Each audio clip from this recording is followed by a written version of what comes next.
ito lahat ng records ko simula nung pregnancy ko ngayon.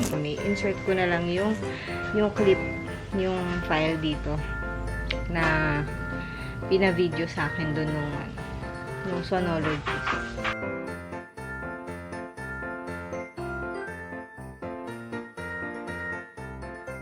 Hello everyone! Welcome back to our channel! So, yun, sobrang tagal kong hindi nag-vlog.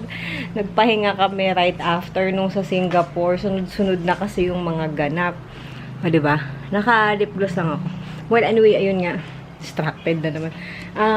Sobrang dami kasing nangyari after nung Singapore. So, umuwi kami dito.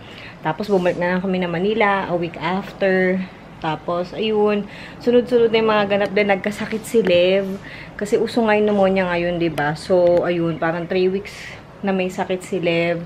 Nag-on and off yung lagnat niya. Then, nagkaroon siya ng bilateral pneumonia. So, naggamutan kami. And so far ngayon, okay naman na siya. And sana, wag nang mahawa uli ng sakit. Yun ang iniiwasan namin. Pero anyway, it's December na and sobrang lapit na magpasko. 14 days na lang Pasko na, guys. Yes, Pasko na. And ang init. Ang init, no? Ang init-init ng weather. Ang bilis ko mag-shift ng topic, diba? Pero ayun, ang init kahit magpapasko na. Well, dito sa Isabela, actually, nung mga last week ng November, mga 2 weeks, nung last week ng November, malamig. As in, malamig. Yun nga yung kasagsagan na nagkasakit si Lev. Kasi biglang lumamig yung panahon. As in, di nga kami nag-aircon. Nagda-drop ng 20 degrees yung temperature. Ayan. Si Daddy. Hi, Daddy. Hello. Sexy, ah. What's up, yo? Yo. Diet na yan. Anyway, yun, namamagana yung pagmukha ko kasi ako po ay 28 weeks pregnant na. Ayan na si baby. And yes, pinost na namin sa Facebook na it's a Gal. it's a baby girl. Yay! So, yeah, ayun nga. Medyo pawis-pawis ako kasi kakatapos ko lang maglinis ng kwarto. And, ngayon ko lang din napansin yung sarili ko na oo nga, ang lobo na ng mukha ko. Actually, ang laki ng, bigla akong bumigat ngayon kasi nung first to third trimester ko, hindi talaga ako, parang hindi ako nadadagdagan ng timbang. Parang nag-i-steady lang ako sa 56, ganun. Ngayon, 56, 57. Ngayon, bigla ako nag-61, 62. Actually, pa 63 na nga ako eh. Siguro nga kasi may timbang na si baby. So, okay naman yung mga last check-ups ko. Nagpa-congenital anomaly scan na nga rin pala ako, guys. So, yung congenital anomaly scan, doon malalaman if may mga possible problem si baby. Especially yung development ng internal organs niya, kung okay ba. And so far, thank you kay Lord, thank you kay God. Normal naman si baby. Maganda ang resulta ng ating CAS. Pero, ayun. And confirm na after 4 na ultrasound, yeah, it's a girl. Pwede na talaga namin i-announce na it's a girl. So, yun. Pero may ultrasound na naman ako this week. Kasi nga, kailangan ko magpa-ultrasound dahil luluwas kami or babiyahe kami ng Manila next week.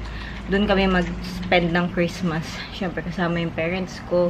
And si Lev, hihintay na lang namin matapos yung year-end party nila, Lev. Kasi, December 20 pa yung year-end nila, Lev. Kaya medyo madedelay pa kami ng pag-uwi. And, madami pa din kami nga asikasuhin dito sa, siyempre, sa business. Wala naman masyadong ganap. Kaya hindi rin ako masyadong nakakapag-vlog. Kasi, as in, bahay lang kami. Bihira naman kami lumabas. Lalabas kami pero dito lang kasi may mga inaasikaso nga lang. And ngayon ang agenda natin, kahit medyo maaga pa magbabalot na ako ng mga gifts. Sorry, ang dilim. Magbabalot na ako ng mga regalo. Kasi kahapon, kahapon, lumabas kami. Ang init. Hindi ko kinakainit. Lumabas kami kahapon, namili na kami ng pang-exchange gift ni Lev.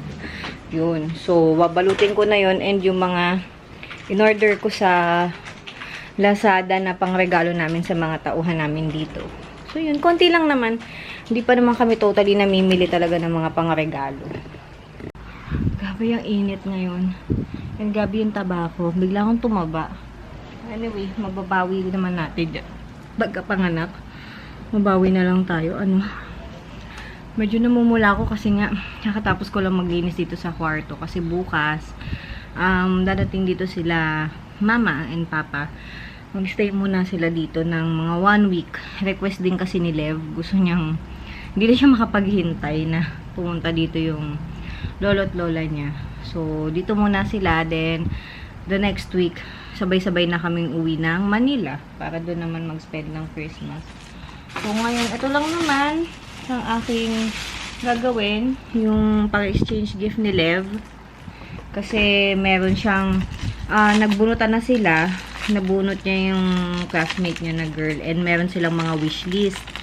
So, ang wishlist nung bata, bag and small bag or teddy bear. Sabi ni Lev, bag na lang daw.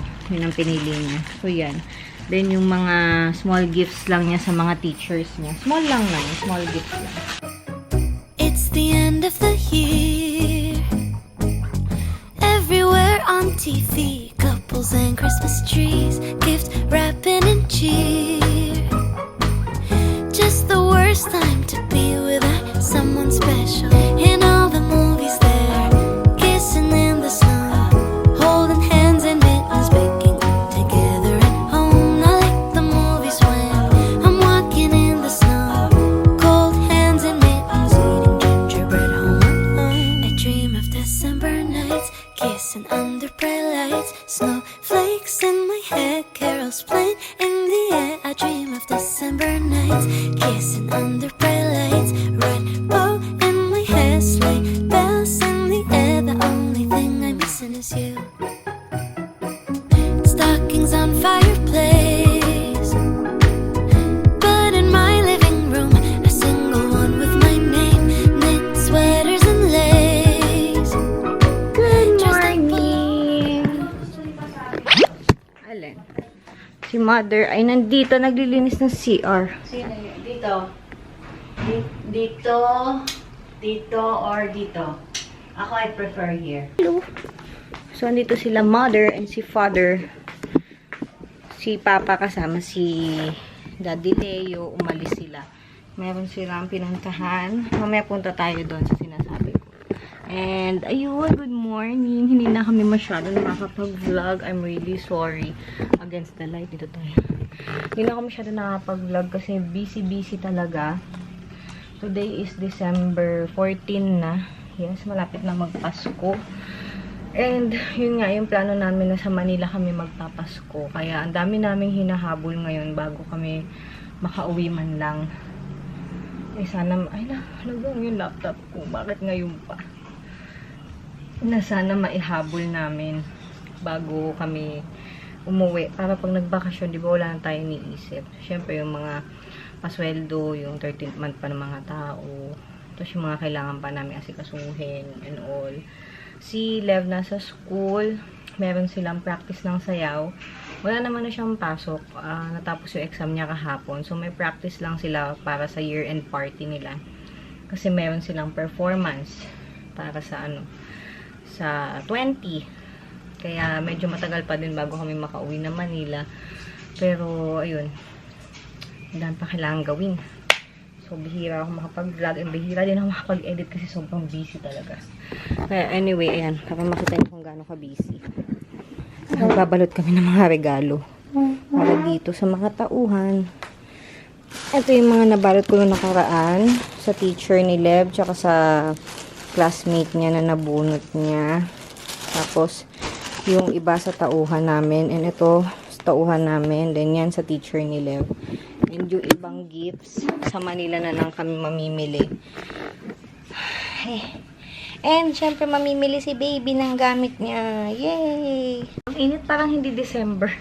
Well, anyway, update lang sa ating baby, sa pregnancy natin. Di ba nung una nagkaroon ako ng problem sa placenta ko, kaya sobrang sunod-sunod yung, hindi naman sunod-sunod, pero napakadami kong ultrasound ngayong pregnancy ko na to. Kasi nung kay Lev, parang 3 beses lang ako ng ultrasound. Dito kay baby, ang dami. Simula nung nakita nga na mababa yung placenta natin, nag-placenta previa ako, diba? So, yung pinaka-latest is, kahapon, nagpa-check up ako.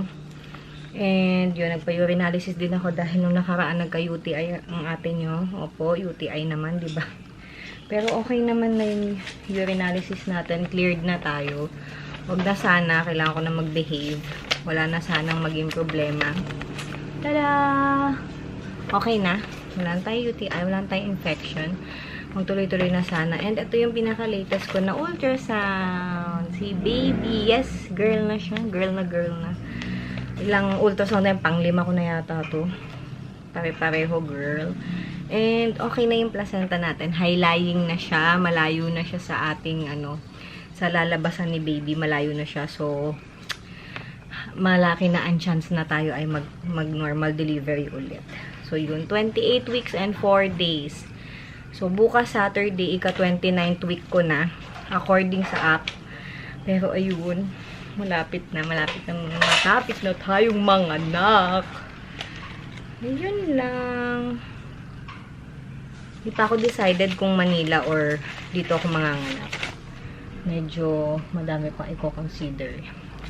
Pero ayun, okay naman lahat. Thank you, Lord. And siguro yung yung mga next vlog ko is nasa Manila na kami. Kasi sobrang busy talaga. Ang daming ginagawa. Naghangin laptop ko. Ba't ganun?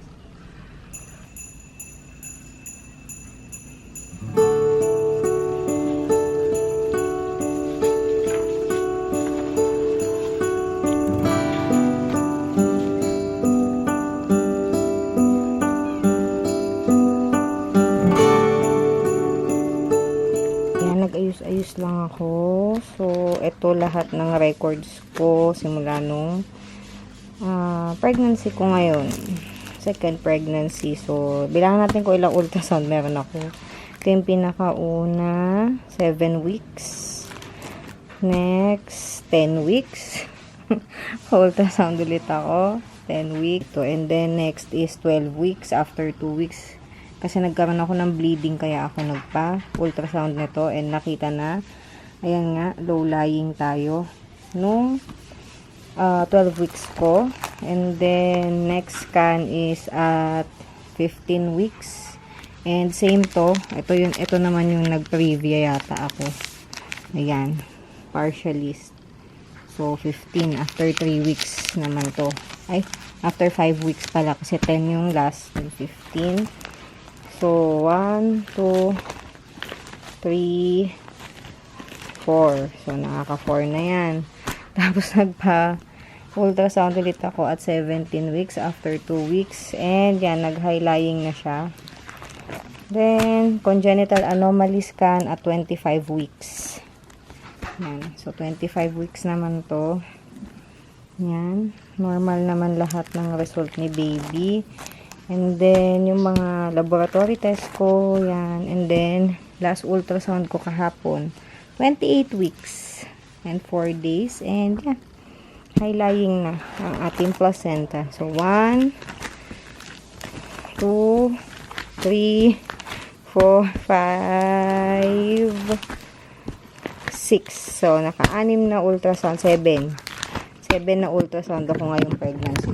Nakakaloka, diba? Tapos nagpa 4D pa ako sa Hello Baby. Andito yung yung picture frame. Hindi pa namin naayos. Pero nandyan yun. So parang 7, 8. Diba? Ang dami. And nagpaano pala kami? Nagpa 3D ulit kami kahapon dun sa ultrasound.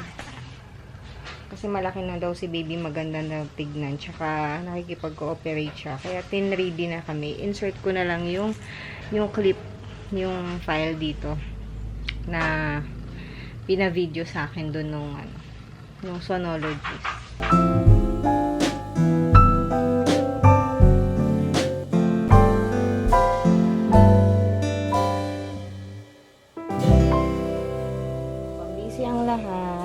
Yahay lang ang aming madam. Sana all, madam. Ano? Inamoy mo na naman yung camera. No. Pauwi na si kuya. Where's kuya? Sana si kuya? Diyan na. Let's go. Come on. Let's go na. Let's go. Kissy, come on. Papay, let's go. Come on. Come on. Come on. Come on. Come on. Oh, sus. Come on. Hello, good morning. Another day, another vlog. Sobrang putol-putol yung mga vlogs. Pasensya na. Kasi ang dami talagang ginagawa. Anyway, December 18 na. And 2 days na lang Christmas party na nileft. 3 days na lang uwi na kami na Manila and cramming na. Ayan, naasikaso ko yung mga may iwan namin and yung mga kailangan pa ipasa. Then, ayun, mamaya mag-grocery tayo kasi dadagdagan namin tong mga groceries na ipamimigay natin. Yung mga giveaway natin sa mga pamasko na Christmas basket, ganun. Pamasko sa mga tauhan. So, meron na ditong ilan. Dadagdagan na lang namin ni Daddy kasi kulang pa. Ayun, mamaya magbalot tayo.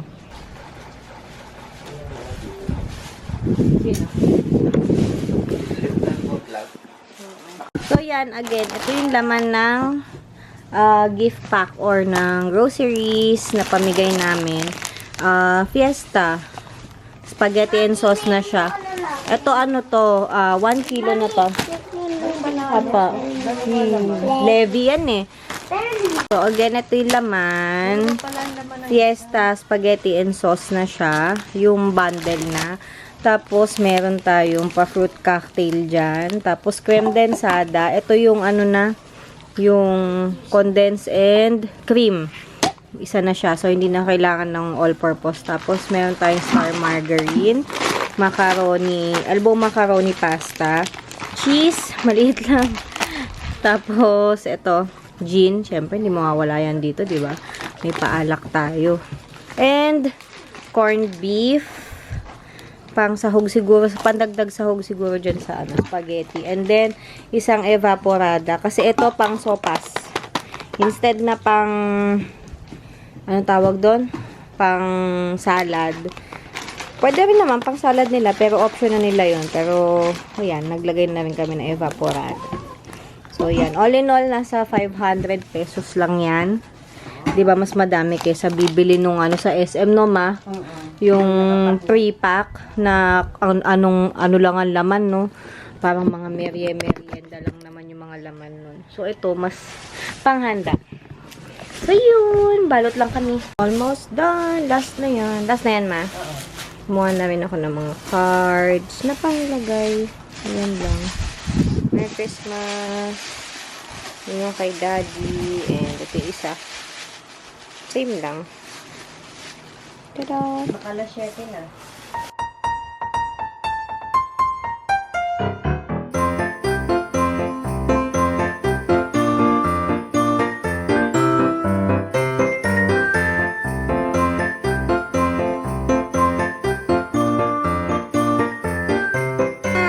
Done, Chrissy. Done.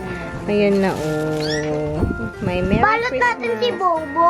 Si Bobo, ibalot natin. Ganun na natin i-regalo si Bobo. Hindi na makatayo. Thanks, mother. Uy, dahan-dahan. Baka mapila yan, ha?